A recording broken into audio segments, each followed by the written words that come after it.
Greetings here, day number 21 of our 21 days of fasting and prayer. I've simply titled the devotion for the day, Shock and Awe.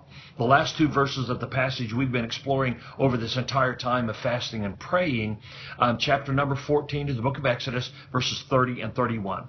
Here's what it says.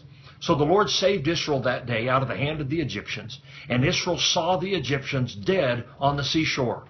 Thus Israel saw the great work which the Lord had done in Egypt. So the people feared the Lord and believed the Lord and his servant Moses. First, let me say congratulations. You made it to day number 21. No doubt there are some of you that as you're listening to this, as you've been reading along with us, that you never thought you could make it to this point. Some have said by this time the cravings for whatever it is you're fasting will have subsided by now. I just don't find that to be the case. I'm incredibly hungry at this point. Others have said, along with me, it's just gotten worse. Steadily over the last 3 weeks, it's just gotten worse.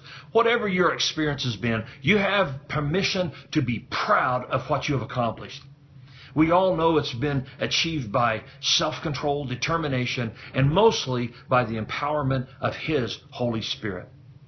Look, in these verses, the last two verses of this passage, we see that Israel looks behind them to see the carnage of what is left after a once fearsome foe is now floating on the Red Sea. Their dead bodies washing up onto the shore. What a picture.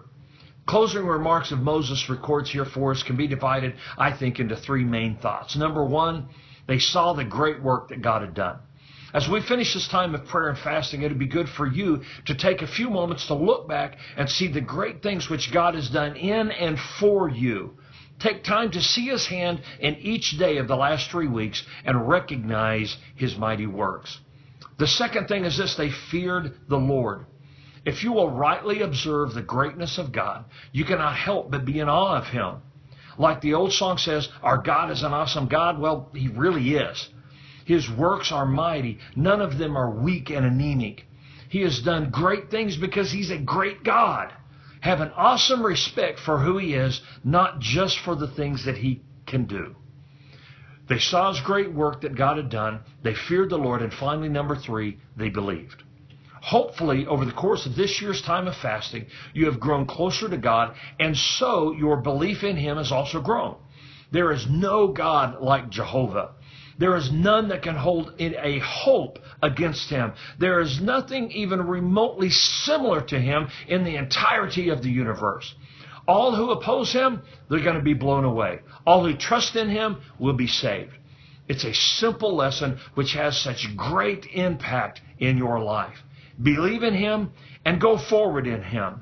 Now go forward and be godly. May God richly bless you as you continue on your own journey as you journey toward God. Journey diligently, my friends. Journey diligently. We'll see you back here another time.